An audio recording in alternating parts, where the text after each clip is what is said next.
નમસ્કાર. ઓમ વક્રતુંડ મહાકાય સૂર્યકોટિ સમપ્રભુ નિર્વિઘ્નમ કુરુ મે દેવ સર્વકાર્યેષુ સર્વદા. શ્રાદ્ધ પક્ષનો શ્રાદ્ધનો મહિમા એ વિષય ઉપર આપણે વાતો કરીએ છીએ. ગયા એપિસોડમાં આપણે થોડી આ બાબતે વાત કરી ચૂક્યા છીએ. પિતૃઓના ઋણ અદા કરવા માટેનો સમય એટલે શ્રાદ્ધ પક્ષ.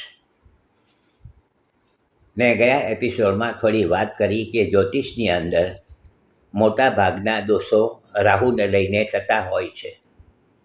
રાહુ વાસનાનો કારક ગ્રહ છે, માયાવી ગ્રહ છે. પિતૃદોષ થાય, કાળસર્પ દોષ થાય, ગ્રહણ દોષ થાય, શ્રાપિત દોષ થાય. આ બધા રાહુના હિસાબે બનતા હોય છે.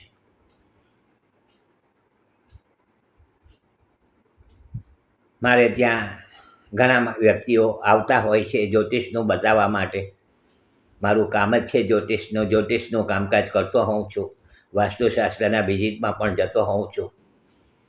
તો મોટા ભાગે લોકોને પરેશાની રહેતી હોય છે, કંઈ ને કંઈ તકલીફ. સારા ગ્રહ હોવા છતાં પણ તકલીફ હોય છે. એ શેને લીધે કે આ પિતૃદોષ થયો છે. અગર તો જે ઘરમાં આ વ્યક્તિ રહે છે એની અંદર કંઈક દોષ છે. હવે ઘરની અંદર વાસ્તુશાસ્ત્રના હિસાબે ઘરનો નૈઋત્ય ખૂણો રાહુનો ગણાય છે. રાહુ મહારાજનો નૈઋત્ય ખૂણો. ઈશાન ખૂણામાં ટોયલેટ હોય, ઈશાન ખૂણામાં ટોયલેટ હોય, એ પણ રાહુનો અમલ થયો. ગુરુની સાથે રાહુ મહારાજ જોડાયા. ઈશાન ખૂણામાં ગુરુ મહારાજનો અમલ છે અને ત્યાં ટોયલેટ એટલે રાહુનો સાથે જોડાણ થયું. ચાંદાર્યો બન્યો, તકલીફો ચાલુ થઈ. રાહુનો આંક 4નો છે. 4નો આંક એ રાહુનો છે અંકશાસ્ત્ર મુજબ. તો જ્યારે કંઈક આવા અશુભ યોગ જન્માક્ષરમાં બન્યા હોય, આપણે જે મકાનમાં રહેતા હોઈએ તે મકાનમાં કંઈક આવા દોષ હોય તો આપણે એને દૂર કરવાના કંઈક ને કંઈક રીતે ઉપાયો કરવા જોઈએ. સમસ્યા છે તો સમાધાન છે. સમસ્યા છે તો સમાધાન છે. એ 100%ની વાત છે. ઓછું વધતું પણ શુભ ફળ મળે છે. એના ઉપાય કરીએ તો ફળ તો મળે જ છે. પરંતુ ક્યારે કે યોગ્ય નિષ્ણાત વ્યક્તિની સલાહ સૂચન મુજબ. નહીં કે કિલ્લા ચાલુને આપણે કંઈક આ રીતે જોઈ લીધું અને પૂજા અર્ચન કરાવી લીધું અને આપણે શાંતિ થઈ ગઈ કે ચલો ફાવી ગયા. પણ એવું કંઈ બનતું હોતું નથી.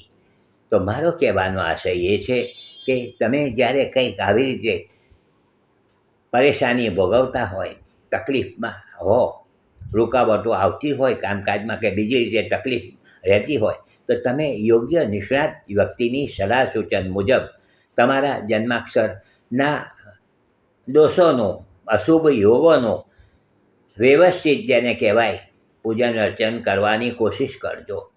ઘરની અંદર પણ કંઈક તકલીફ હોય તો એને દૂર કરાવવાની કોશિશ કરજો. 100%ની વાત છે આ બધી. કારણ કે આજે જ્યોતિષશાસ્ત્ર, વાસ્તુશાસ્ત્ર ખૂબ એડવાન્સ થઈ ગયું છે. આપણે ચાલો આળસને લઈને આપણે આ બધા વસ્તુ બધું બન્યા કરે, બહુ ટેન્શન લેવાની, પણ વ્યક્તિ જ્યાં છે ત્યાં જ રહેશે. અને કેટલીક વખત બહુ સારું હોય ઘર, પૈસાની આવક પણ, પછી ખોટે રસ્તે પૈસા, ખોટા છોકરાઓ ખોટે રસ્તે જતા હશે, ઘરની અંદર સભ્યોમાં અસંતોષ હશે. આ બધી વાતો છે, સ્વીકારજો. બને એટલું પિતૃઓના જે શ્રાદ્ધ પક્ષમાં પિતૃઓના નિમિત્તે આપણે જે કંઈક આપણા જ્ઞાતિના, આપણા રૂઢિ રિવાજ પ્રમાણે, આપણા શાસ્ત્રના નિયમ પ્રમાણે પૂજન અર્ચન કરવાની કોશિશ કરજો. જેટલું થાય એટલું કરજો. છેલ્લે કંઈ નહીં થાય તો પિતૃઓને પાણીનું તર્પણ કરજો. એ પણ પિતૃઓ માની જશે. પિતૃઓ છે આપણા શુભની જ આશા રાખતા હોય છે, આશીર્વાદ આપશે. હસમુખલાલ ઝવેરીના સૌને નમસ્કાર. જય શ્રી કૃષ્ણ. ઓમ નમઃ શિવાય.